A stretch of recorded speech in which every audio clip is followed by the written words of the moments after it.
Welcome, Temple, and thanks for being here. And first, to quote from what you said in your article entitled Structural Inequalities in the Treatment of Standardized Patients and What That Means for Patient Care. In your abstract, you say that standardized patients are proxies for real patients, that they inhabit a territory often unrecognized as professionals in medical education, and that the manner in which SPs are seen and treated by faculty and students may be a reflection of how real patients are seen and treated. Not always heard, not always respected. So I think that really nicely sums up this article. But first, if you could just tell me what prompted you to do this research. What stories did you hear from the SPs, the standardized patients, that led up to this? Sure.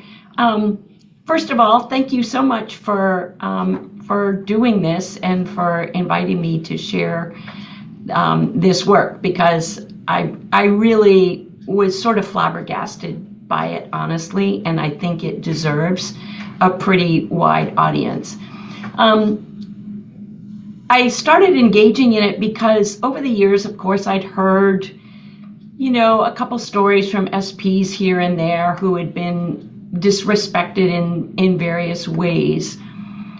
And then several years ago, our institution, they started a campus-wide initiative on cultural humility. And not unlike, many institutions, it was a big thing. And then one day, after hearing yet another story from an SP, sort of one of those lounge conversations, I really began to think of these stories in conjunction with larger structural inequities and a lack of cultural humility. So I think my initial impetus in convening the focus groups was to just be able to see, as a whole, all of these stories come together. And initially, I was just going to share it with the administration so that they might have an idea of how far down the hierarchy, which we talk about, that the structural inequities reach. But then as soon as I convened the focus groups, I realized, oh my gosh, I really have something larger here. It needs to be related to the culture of SP methodology and overall patient care. What kind of stories were you hearing from the SPs? What did they tell you? They would share stories like some of which are included in the article, but stories of being with a learner who would go, oh, this simulation stuff, in the real world, I wouldn't do this or say this. Stories of particularly the SPs who at our institution have extensive training if they want to and become physical teaching associates. So they teach the physical exam on their own bodies, but experiences where, in a small group, a faculty might be in there and the faculty might want to demonstrate something and say, no, for the liver palpation, you really have, now, this is gonna hurt. And the SPs are going, where do they get off saying they can hurt me? What is that about? So those are some of the first stories, and then I just was like, okay, we just need to hear more of these. I need to know what else has been going on that I haven't heard. What do you think accounts for the faculty treating the standardized patients more like objects? And you also make the case, which I think is pretty strong, that also is carried over into actual patient care. But any thoughts on what brings up this situation, or why this happens? Why do even faculty members who you would think would know better, who are involved in medical education, still treat standardized patients sometimes like they're teaching objects and not real people? What are any thoughts on that? I wish I had an answer for that. I really do. We could probably change medical education if we had answers to those kind of philosophical questions. But I really don't know. I just know that they do see SPs as tools and objects. Sometimes even in things like scheduling, we have to remind faculty our SPs are going to need a break. You know, they can't work 6 hours straight with no break. They need a break. Oh yes. Well, that'll extend our day, won't it? Yes, it might. Yeah. And they still need a. They are human beings with human bodies. I don't. I wish I knew where it comes from. I don't know whether it's, you know, one of those things that's sort of passed down from their own days of medical education, or whether it's a structural. I really don't know. I would really, you know, if any of your listeners have any insight into this, I would really love to hear that. Yeah, hopefully this will really provoke a conversation among people that do this. Mm-hmm. But we hear this quite a lot, that you know, when it comes to SPs and programs, and you mentioned something really that happens quite a bit, the idea of scheduling, that sometimes faculty don't see a problem in just treating this like a factory approach, where you're going from one student to another to another to Mm-hmm. another. Then the next group comes in, and it can go like that all day long. And it just makes me wonder about the business model of medical education and how that parallels the business model of medicine itself, where, you know, sometimes doctors have to go from one patient to the next without a break. And Right. so the abuse, quote, of patients kind of parallels the abuse of the medical establishment, of medical doctors themselves. It's not a very healthy environment sometimes. Right. Exactly And then it right. translates into how they treat patients. So I feel like, I don't know. I don't know if all doctors like that business model constraint that they have. You know, they have to see so many patients in a day or in an hour, and so they cut short their encounter times with patients. I don't know if they like it. I feel like, you know, you hear certainly a lot of professional burnout because providers can't engage and build relationship with their patients anymore, or it's more difficult to. Um, but yeah, I mean, you know, we, as you said, it's a business model. We talk about the military industrial complex, and, you know, I've heard medicine called, you know, the medical industrial complex too. What have we become? Yeah. yeah, Can we fix it? yeah. And can we change this? And it's not to say that all doctors buy into this Right. or believe it or even practice this. I don't want to. Yes. And I know there are individual faculty members that are exceedingly respectful of the process, especially when they're involved in the process of working in, let's say, a standardized patient program. They might really understand from the inside how difficult this work really is for the individuals who play patients all day long. Right. Yeah. Yes, we have definitely found that we, you know, the faculty who I think best understand what SPs do, um, are the ones who have been involved in the process. They're not just, you know, using the program, but they were involved in developing cases with the stakeholders, with SPs, with maybe community stakeholders, and then they get a much better sense of what the SPs do. And you know, we have several faculty members here who are saying, it's the SPs who should be called SPEs, SP educators, and you educators need another term for yourselves, but it's the SPs who should be called the educators, and they are. I absolutely agree with that statement, that the ones that really are working with the learners are the standardized patients, and the educators, the Mm-hmm. trainers, are coaching them and preparing them to do this work. But it's the standardized patients who are in the room Yeah, with the students who are portraying illness, assessing the skills, providing feedback, are the ones that indeed, are the ones that are actually doing the education.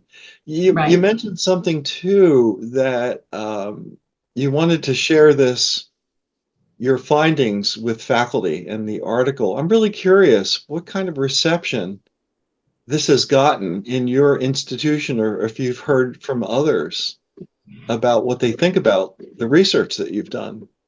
Um, when it first came out, or actually, I presented the findings to the faculty here before the article was actually published, and it was, I think, in general, received with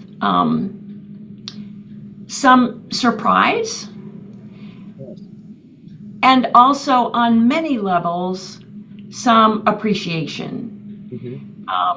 I think a lot of faculty, initially responded with, "Oh my gosh, we had no idea that was happening." Um, and thank you for bringing it to our attention. Now, has it over the years, changed, I don't know, faculty engagement with SPs? I'm not sure. One of the things I'd really like to do is sort of a follow-up study to see if things have changed, or if there's any difference that SPs perceive now.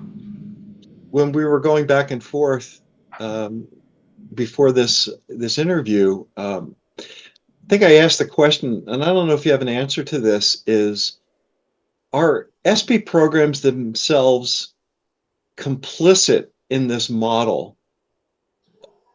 And if so, how does that happen? Do you have any thoughts about that? I think it's a it's a really important question. Um, we do know, of course, that medicine is hierarchical, um, and frankly, probably still misogynistic in many areas. Um, so the SP programs really, I think maybe they do sort of perpetuate that, at least that hierarchy. Um, I see in our institution where, we as trainers slash educators, our value as educators isn't necessarily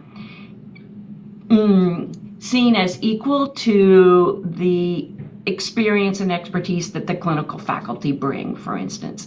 We're different, but I would like to propose that we have equal benefits to bring to SP methodology. And I don't think that is acknowledged across the board. And I don't know if ASPE can, work to change that or not, but or maybe we just need to change it internally within our institutions. But I do see that, and clinical faculty have wonderful expertise in their areas, but they are not necessarily educators, Right. and yet they are the ones who make the quote educational calls. And sometimes, we as educators will sit back and go, no, this isn't educationally sound. It's really peculiar in this field of medicine that there's a grand assumption that if you have a medical degree or a nursing degree, I think this goes beyond even, well, maybe actually it's a different question. Maybe it's different in nursing culture. I'm not sure. They may have a better understanding.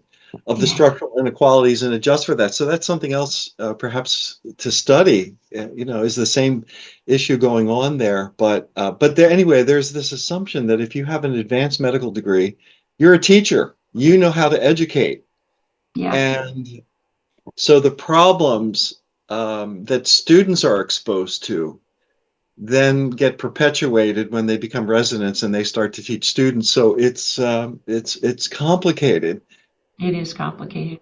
Yeah, and you mentioned something else. You mentioned misogynistic, and I was wondering, are you referring to the fact that most SP educators are female in this field? It's a female dominated field for the most part. It is. Um, and I think that's changing, at least just sort of as I see the membership of ASPE sort of Mhm. evolving a little bit there. I don't really know why that was or is. Clearly, as we know, Howard Barrows, um, one of the founders of the methodology or a piece of the methodology. I don't think he felt that way, Right. but I don't know how that came to be about, honestly. I don't know. Um, have you had thoughts about that or any insights or? I'm not sure, but I think that women, and this is a grand assumption or a big generalization, but I'm going to make it anyway. I think women are naturally more empathic.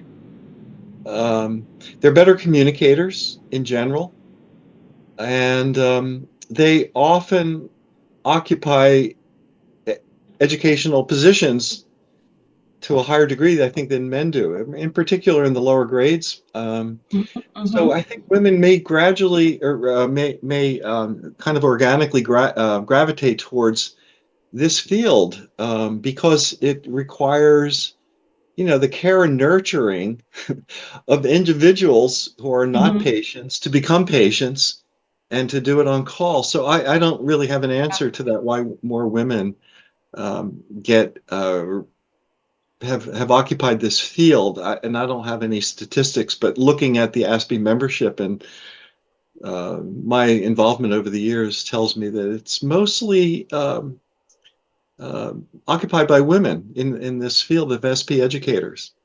Agreed. Yeah. And they work Yeah. hard.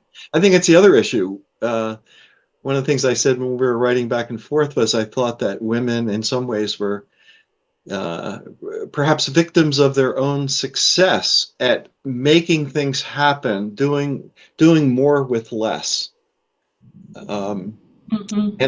and I hear that across the board in other professions as well, that we need to do more with less. Again, maybe it reflects back to a business model, um, the budgetary issues.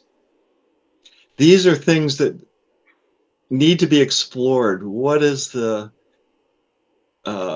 what are the features in the culture that need to be changed? And I think you kind of suggest that perhaps the best approach is changing it school by school, institution by institution. That we can't wave a magic wand and expect everything to change overnight.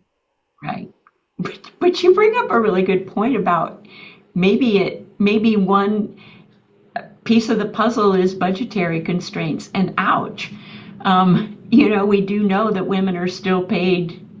I don't know what the statistics are today, but so many cents on the dollar compared to men. Um, how we change that system, I don't know. Except that, who's responsible for pointing out those kinds of inequities? I think both men and women need to be the ones who recognize that it's happening and have enough agency to try to articulate those inequities, are the ones who are responsible, right? We have to just keep self-reflecting, self-assessing, men and women, I'm saying, and speaking out when and where we can. Yeah, it's a really interesting parallel between the structural inequities of women in the workforce, which is gradually changing, and also the structural inequities of how standardized patients are treated, how real Hmm. patients are treated. So this is, again, is a systemic issue with all of these factors kind of intertwined. So it's a complicated solution, but I really appreciate your calling to our attention some of the issues that are evident in your institution, perhaps, and also elsewhere. Hmm. I don't think you're alone in this. No, I don't think I am. Mm. Yeah. Yeah, it is. It's like a thread to follow, right? And there are just so many pieces that are entangled in this ball. Do you have any intentions then of following up with a study with more interviews or more I qualitative I research? do. Right now, I'm involved in two different kinds of areas, but maybe they're related, and I'll bring them back to, again, maybe convening some more focus groups with SPs to see how things have changed. You mentioned that you're writing a book chapter. What are you So writing? I was invited to submit an abstract for a edited compilation, and I think it's called Medical Dialogue. And so I started really thinking about this whole idea of empathy. And so, kind of based on some of your questions, can empathy be taught? Are we talking empathy as an attitude, or are we talking empathetic skills? As we know, empathetic skills are taught in most medical communication curriculum. But we see evidence more and more that students see verbalizing empathy as a skill, and they are skillifying or gamifying it. Like, I'll tick off this item on the checklist, and then when they get out into, their postgraduate internships and residencies, it goes by the wayside. What is that about? And I started thinking, I think most students who come to medicine have a genuine desire to help people. That's my premise anyway. Um, and they come with a great deal, a sense of empathy, wanting to help people. Right? What happens to that? Are we skillifying it to the nth degree so that then they totally lose track of it? And my premise in my book chapter is that I think if we can focus more on that initial open-ended questions eliciting the patient's narrative, that's a way into an empathetic relationship. If you hear somebody's story and why they are so concerned or afraid of this new symptom they've developed, as opposed to just treating it as a symptom, if you really hear that background story of how it affects this individual person, the empathy line can really be explored. And it doesn't take much time to do that, right? So that's kind of my premise in that chapter, that we're skillifying and gamifying this idea of verbal empathy. We have these little acronyms that we teach.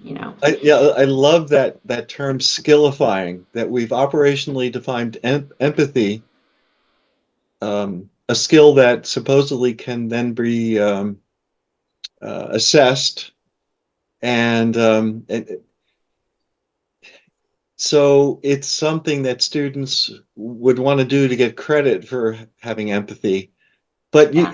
you mentioned the other idea too, is that it's taught, but is it really learned? As you said, it can go by the wayside. Is it something just to be ticked off versus the kind of empathy that you're talking about, which is an open-ended question that really is based in genuine curiosity? Yeah. really wanting to know. Um, but you said it doesn't take much time.